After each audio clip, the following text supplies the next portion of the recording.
Hello friends, flavour स्ट्रेचरमध्ये आपलं सर्वांचं अगदी मनापासून स्वागत.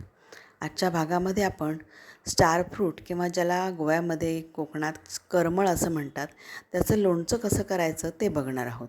हे लोणचं टेस्टला पण छान असतं आणि काहीतरी वेगळं म्हणून करायला हरकत नाही.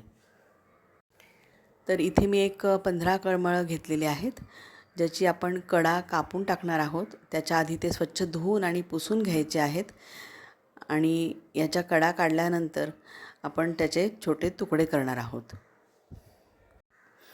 याच्या कडा एवढ्यासाठी काढायच्या की ते लांबट असे धागेसारखं दातामध्ये अडकत राहतं, थोडंसं जून असतं, त्यामुळे तो भाग आपण काढून टाकणार आहोत.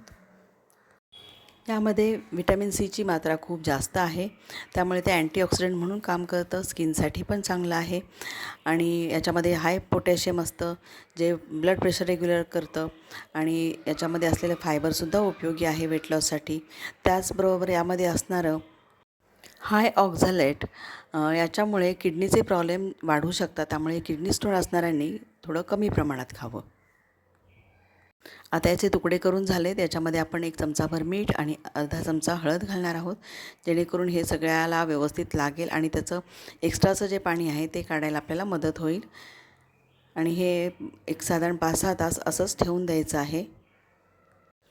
याच्यावरती व्यवस्थित वजनसुद्धा ठेवता येतं. त्यावेळी ते घट्ट कापडात बांधून ठेवायचं आणि त्याच्यावरती वजन ठेवायचं, म्हणजे सगळं पाणी जे आहे ते साईडला निघून येतं. आणि हे पाणी आपण या लोणच्यासाठी वापरणार आहोत. ते उकळून त्याच्यामध्ये थोडंसं पाणी ह्या लोणच्यामध्ये घातलं तर त्याला थोडासा खार पण चांगला येतो. हे आता मुठीने व्यवस्थित पिळून घ्यायचं आहे, जेणेकरून पाणी आपण साईडला काढून ठेवू आणि यातल्या ज्या फोडी आहेत त्या आपल्याला लोणच्यासाठी वापरता येतील. आता हे आपले पिळून एका साईडला काढून ठेवलेलं आहे आणि पाणीसुद्धा वेगळं काढलेलं आहे.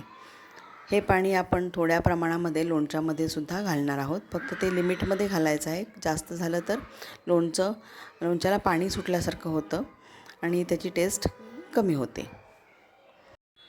आता ह्याच्यामध्ये 2 चमचे मोहरी घेतलेली आहे, जी आपण मिक्सरला लावून घेणार आहोत.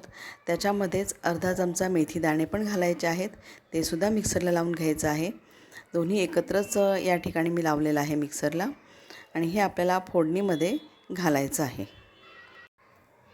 मोहरी किंवा मेथी जर जास्त प्रमाणात झाली तर याला थोडासा कडवट असा फ्लेवर येतो, त्याच्यामुळे ते लिमिटमध्येच घालायचं आहे. आपली करमळं किती आहे त्याच्या अंदाजानेच ती मोहरी घालायची आहे. आता या ठिकाणी मी तेल गरम करत ठेवलेलं आहे.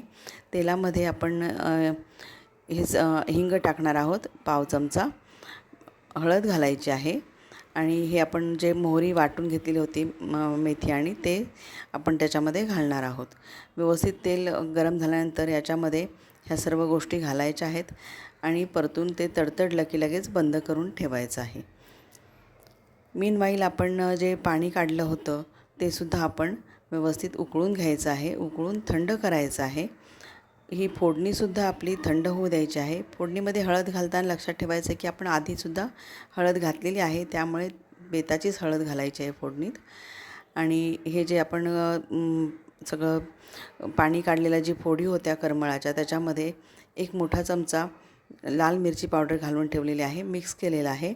आणि आता याच्यामध्ये थोडंसं ते पाणी आणि तेल हे सगळं घालून आपण व्यवस्थित त्याला मिक्स करून घ्यायचं आहे आणि एखाद्या दिवस त्याला तसंच ठेवायचं आहे आणि त्यानंतर हे खाण्यासाठी लोणचं तयार आहे. हे लोणचं मात्र फ्रीजमध्येच ठेवावं लागतं. बाहेर ठेवलं तर ते थोडंसं त्याला वास यायला लागतो, त्याच्यामुळे फ्रीजमध्येच लोणचं हे ठेवून द्यायचं आहे. जेव्हा हवं तेव्हा काढून घ्यायचं आहे. हे लोणचं खूपच छान, टेस्टी आणि एक वेगळ्या प्रकारचं म्हणून कधीतरी करून बघायला हरकत नाही आहे.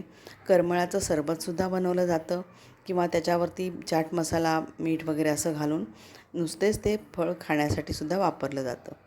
तर कुठलाही पदार्थ लिमिटमध्ये चांगलाच असतो. त्या लिमिटमध्ये खा आणि स्वस्थ राहा.